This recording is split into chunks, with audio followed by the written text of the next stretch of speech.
Klay Thompson played great in his return to the Warriors, who did everything they could to get in man's head. They gave out Captain Klay hats, cheered him getting off the bus, a tribute video. He still dropped 22 points and 6 threes, but the Warriors were right to move on. Mavericks up 5 after what felt like a dagger 3 by Klay. And Klay does the shimmy. Steph shakes his head like, oh, you think you're funny? Watch this. First, Steph is fired up to play defense on Luka, turns into back-to-back Steph Curry threes. But Mavs still on top by 1 when Draymond block. Then a turnover by Klay, a late brick by Klay, and Steph just dances on Derek Lively to the night. Oh, they love Klay. But doesn't this jersey point look like a screw you? But Dallas still has a chance. Or did they? Because Andrew Wiggins stuck to Luka on this shot like no space to breathe. So Steph went on a 12-0 run by himself to win the game. But rewind that. Who do you not see on the floor? The Klay replacement, Buddy Hield. Can you imagine in a big game like this last year, they had to deal with a tough opponent and one of their own all in his feelings on the bench? Well, not anymore. They are rolling at 9-2 with quality wins over the Mavs. OKC and Boston on the road, they could be 14-2 by this time next week. Turns out, getting rid of Klay was the best possible thing for this franchise. But there are so many games in the NBA right now, which means there's a ton of value on Underdog. Value means it's a lot easier to win.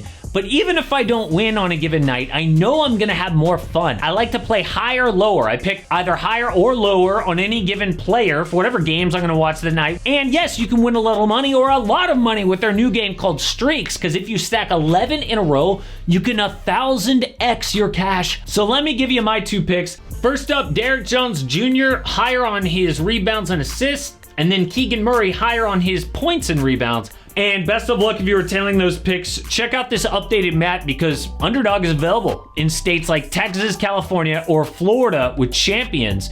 And make sure to use my promo code when you sign up. You get $1,000 in bonus cash up to that, and a free pick. That is promo code AMHoops. And it took so much guts to treat him like they did on the way out. Normally, teams keep paying their legacy players until they get old. Even after winning the 2022 title, Klay got nothing. He says not getting that extension was disrespectful, that he never gets appreciated. Remember not making the 75th anniversary team? That was a slap in the face to him. So to prove he's still an all-star, Klay went shot hunting last year like it was Kobe's last game, RIP. Hijacking the offense to a level that hurt the team. And when it didn't work out, he would be all moody and emotional in the locker room and to the media. It got so bad, Steve Kerr benched him for Brandon Podziemski. Then after the season, the team offered him some small 2-year contract they knew he wasn't gonna take. They wanted him gone. And it's not just his play or the emotional roller coaster.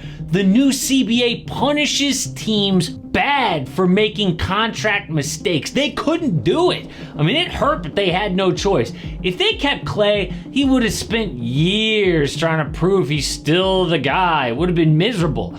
Now, he can be a new guy on a new team, so the Dubs were right. But to replace him, they thought they needed a star, desperate to get Paul George or Larry Markkinen, but couldn't close the deal.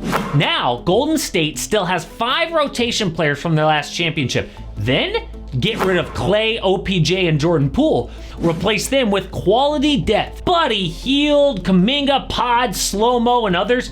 Not one guy who sucks on that list, which is actually really underrated. So when you look at it like that, no wonder they're so good this year. This depth allows Steph to be more fresh. He doesn't have to carry the offensive load so much. Teams are so afraid to leave Buddy Hield open, it's letting Steph do his thing, because Buddy will make you pay like hitting the dagger against Boston. So maybe in this era of basketball restricting super teams, all they need is this quality depth around Steph Curry. But the one thing that makes me the most excited about this team without Klay is one stat. And no, it's not the fact that their tallest player is 6'9", but they still lead the league in rebounds, which is awesome. It's their defense. The average defense of a champion the last 10 years is 6th in the NBA. For the record, defense used to be even more important. The average defense of a champion from 2000 to 2009 was 5th. And back in Michael Jordan's era, the 90s, it was 4th. Well, so far, the Warriors are MJ Bulls good. 4th in the NBA. And they look legit. I mean, I don't know how they do it, but it's a team defense that makes every shot tough for the other team. Then they've got a Defensive Player of the Year, Draymond Green, and Wiggins, who looks all-world right now. But of course, it's still November, and the haters will say, it's a long season, Draymond could still get in trouble, Wiggs could disappear again. And the other thing doubters say is, oh, it's just luck. How are they getting lucky? Okay, during the KD dynasty, the Warriors had elite shooters, right? Like Steph, Klay, Kevin Durant. But surprisingly, they ranked 17th in three-point attempts in that last championship run. 17th, that is below average. Now, they are top 5 in the NBA with over 43s per game. Used to be 29 a night. And it kind of helps when the players are on fire. Look at how many guys are shooting over their career averages. Even Steph, the best shooter ever, may be better than ever. So is that gonna last all season? Into the playoffs? Is Lindy Waters really this good? And look at their best wins. Okay, like the Celtics were great, but without Jaylen Brown or Kristaps Porzingis. Chet Holmgren got injured for OKC. And the one time they play a healthy contender, Cleveland. Dubs down 41 at one point. Now, all of that, I think, is BS because beating Dallas was a huge win, and defense matters even more as the season goes on. Golden State is legit. But what about Klay's new team? Yes, they are below 500, but obviously Dallas isn't a bad team. However, is it really a good thing for Klay to be taking all these shots away from Luka and Kyrie? I mean, just look at the box score from the Golden State game. Luka took the most shots, as he should, going 13 for 27. But Klay took 17 shots in this game. Kyrie just 13? Yo, I feel like they had a pretty good thing going on offense last year. And can you imagine if Jason Kidd does start sitting Klay for bad defense down the stretch? Are they really that better off from last year now with Klay? I don't know.